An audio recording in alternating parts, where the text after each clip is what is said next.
Salut à tous, donc récemment je vous ai fait une vidéo par rapport au thème sur Shopify. Aujourd'hui je vais faire quelque chose qui se rapproche et qui est lié en fait à ce genre de truc. C'est qu'aujourd'hui je vais essayer de vous montrer un petit peu des techniques pour trouver par exemple des concurrents, vous inspirer par exemple des séquences mail que font les personnes qui sont on va dire plus haut que vous ou au même niveau. Et puis après il y a une petite technique de recycling que je vous montrerai aussi pendant la vidéo. C'est quelque chose que j'ai mis en place, moi, pour en fait faire de l'affiliation derrière, et ça a bien marché, honnêtement. Après, je pouvais encore aller beaucoup plus loin, etc. Après, je me suis fait pas bannir, mais disons que je pouvais plus le faire parce qu'à un moment donné, ils avaient capté que c'était faisable. Et en soi, c'est tout le temps comme ça dans ce monde, c'est que il y a des personnes c'est un peu comme les hackers en fait. Ils vont hacker une société, derrière, ils vont se protéger, et c'est comme ça que ça va faire avancer les choses. Et moi, c'est pareil, j'avais trouvé une petite faille dans le truc. Je l'avais utilisé, c'était pas illégal du tout, hein, mais je vous montrerai, c'était très simple. Et il y en a beaucoup qui le font sur différentes thématiques. Mais du coup, ça les a fait avancer Shopify pour, je pense, supprimer ce genre de truc. En gros, là, on est sur le Shopify App Store. Donc, quand vous allez sur votre site Shopify, vous allez dans l'application et visiter la boutique Shopify. En gros, c'est un centre qui répertorie les thèmes, les applications, ce genre de truc qui est utile en fait pour augmenter votre taux de conversion, avoir des visuels de meilleure qualité, etc., etc. Donc, moi, en fait, je vais taper Klaviyo. Pourquoi parce qu'en fait, c'est une des seules applications qui est sur le Shopify App Store et qui est vraiment utilisée par les plus grands e-commerçants. Après, à côté de ça, il y a, par exemple, si on parle vraiment d'applications qui sont utiles, il y a, pour modifier le checkout, Dropified, Azameo, toutes ces applications-là, en fait, elles sont externes à Shopify. Donc, on doit les installer en passant par un lien qui est externe. Donc, on peut pas aller voir les avis, on peut pas aller voir la page qu'on va voir directement là sur Klaviyo. Donc, voilà pourquoi moi, je vous recommande d'aller sur Klaviyo, et tout simplement parce que c'est une application. Si des gens utilisent Klaviyo, c'est que de base, ils sont quand même pas... C'est pas qu'ils sont pas mauvais, mais beaucoup de mecs qui sont dans l'e-commerce et qui, je veux dire, aucun résultat parce que c'est mérité, ils font rien, ne bossent pas avec l'emailing. Et pour moi, l'emailing, c'est très important. Donc, voilà pourquoi je vous dis d'aller sur ce genre d'application pour voir. Et là, en fait, on a ça, c'est les sites web des personnes. Donc, si on fait des recherches Google, comme ça, on tape, on va trouver directement. Là, j'avais été dessus pour voir. Mais on tombe directement dessus. Donc, c'est un Shopify, on peut le voir là. Utiliser le thème début, etc., etc. Donc, en fait, moi, ce que je fais, c'est que je vais tout simplement, en fait, voir, par exemple, les séquences mail, je vais m'inscrire chez eux et je vais tout traduire en français et voir un peu ce qu'ils font. Par exemple, si je vois des articles de blog qui sont intéressants, je vais aussi pouvoir les traduire en français, modifier les mots et les utiliser sur, par exemple, des boutiques à moi. Ce genre de truc, ça marche très très bien, ça me fait gagner beaucoup de temps et je pense que ça peut être utile aussi pour vous en soi. Et puis voilà. Ensuite, la deuxième étape, c'est, donc là par exemple, je suis sur une page de Klaviyo dans les avis, donc page 6 ou 7, je suis page 5 là. Et en fait, je voulais montrer, par exemple, là on était sur un site que je trouvais super intéressant et encore une fois, c'est une niche qui est sous-exploitée et qui fonctionne très très bien. C'est par exemple la niche des coques, donc après je parle des coques, en soi il y a plein de coques possibles, enfin vous pouvez faire plein de choses. Mais ce que je trouve intéressant avec les coques, c'est que vous pouvez vous placer sur des mots-clés qui sont, par exemple, sur des licences ou autres.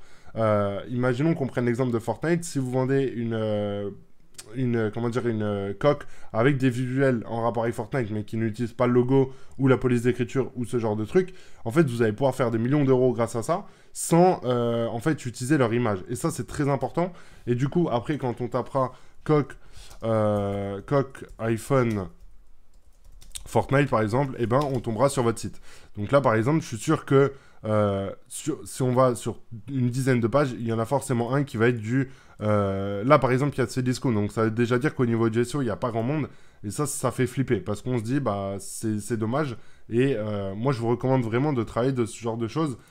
C'est pour moi les meilleures stratégies. Donc en soi, le POD, si vous voulez vous placer au niveau du SEO, au niveau du SEO, je suis vraiment pas la meilleure personne pour vous parler de ça, mais j'ai quand même réussi à me placer sur des très bons mots-clés en termes de boutique en drop.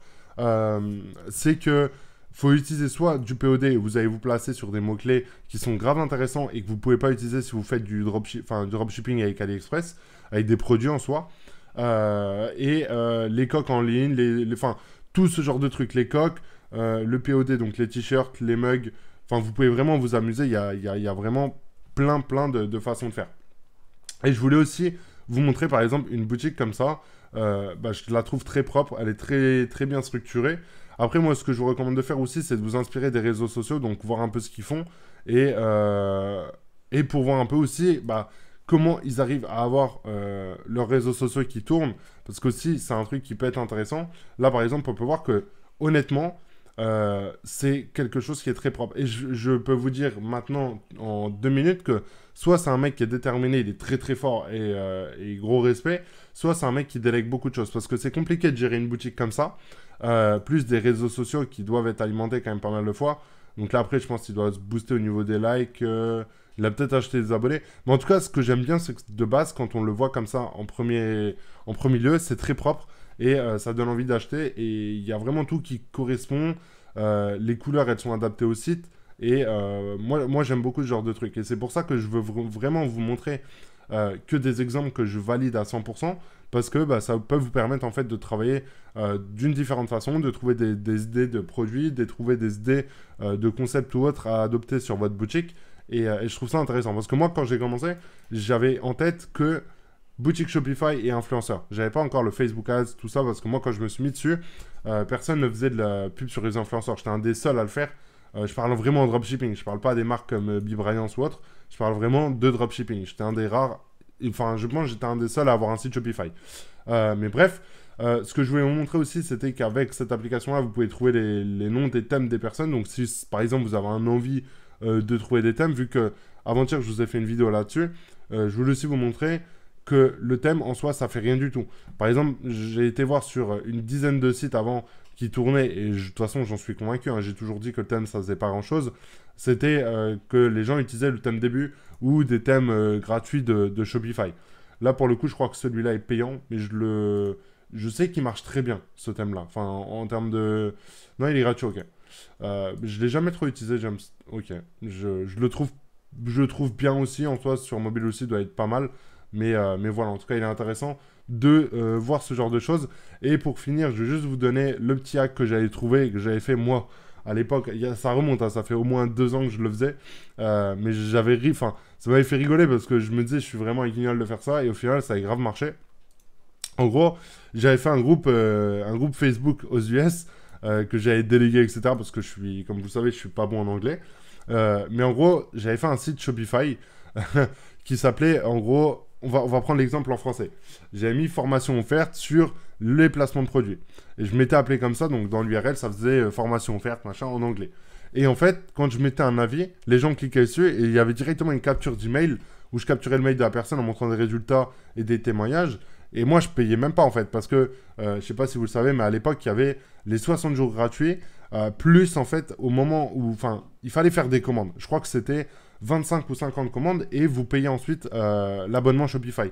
Donc moi, j'avais jamais payé en soi le truc, j'avais pas d'application, donc je payais, j'ai juste payé mon nom de domaine, on va dire, et je crois que j'avais encore le myshopify.com, mais on va dire vraiment que ça devait me coûter 10 euros par mois à tout péter.